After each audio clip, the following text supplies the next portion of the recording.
Chapter 1. My name is Kate Shackleton. On that Saturday afternoon in August 1930, I boarded a train from Leeds to Saltaire, looking out at smoke-blackened factories and rows of red brick houses. The landscape gave way to trees, mill chimneys, and stone-built cottages. Nettles, nightshade, and buttercups brightened the railway embankment. Investigating, as a profession, crept up on me unawares, almost a decade ago, just as I was wondering what to do with the rest of my life. After the Great War, there was much upheaval. My husband was one of the many who did not return from the battlefields. Across the world, so many lives would never be the same again. During that aftermath of war, I discovered my knack for investigating.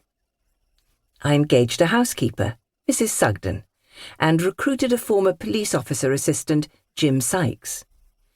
In the summer of 1930, hard times and warm days swallowed requests for our services.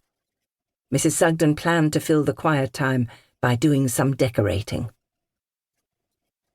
The arrival of a letter on the last Monday of July broke a spell of inertia.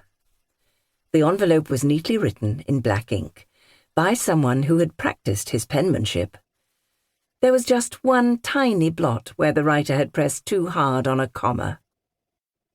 The envelope was formally addressed to Mrs. Gerald Shackleton, so from someone who knew my husband's name. Bank letters and business letters address me that way. My mother and aunt have now replaced Gerald with Catherine. For cousins and friends, I am Mrs. Kate Shackleton. Did the Mrs. Gerald Shackleton mean I ought to brace myself for some old comrade's story about Gerald? I sat at the kitchen table to read this letter from a stranger.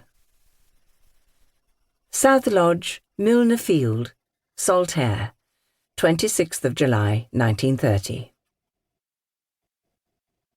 Dear Madam, please excuse a stranger writing to you.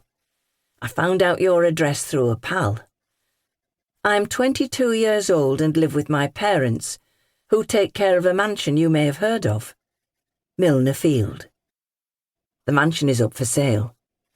The lodge, where we live, is part of the sale, so I may not live here much longer. My mother is housekeeper at Milner Field. My father is head gardener. The possibility of moving away made me write to you today. I work for Salt's Mill in the maintenance department and am shortly to take on bigger responsibilities. I tell you this so that you know I'm not someone out of the blue with a bee in his bonnet, but a man who is building his reputation and wants to do things right. Here is the matter in a nutshell. I have something to tell you. A story about the past that I know will be of interest to you. Please trust that I cannot say more at present. If it is convenient, please come to the Milner Field South Lodge a little after 6 p.m. next Saturday. There is a good reason why I ask you to come here rather than me come to you. I would meet you at Saltaire railway station, but people are nosy. If you arrive in Saltaire early, in time to hear the mill hooter, press your back against the wall to avoid the stampede as 2,000 workers leave the premises. Yours faithfully, Ronnie Creswell. Ronnie. My correspondent included a map and directions from Saltaire railway station. I reached for the magnifying glass.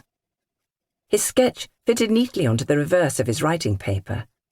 He had drawn railway station, mill, streets, arrows, canal, wood, river, farm, and a cross with the caption, Entrance, Milner Field. Go to South Lodge. This was a man who might reproduce the Mona Lisa on the back of a postage stamp. Mrs. Sugden came in from the garden, wearing her Hessian apron over the print frock she'd made from a pattern that came free with the local paper. I told her about the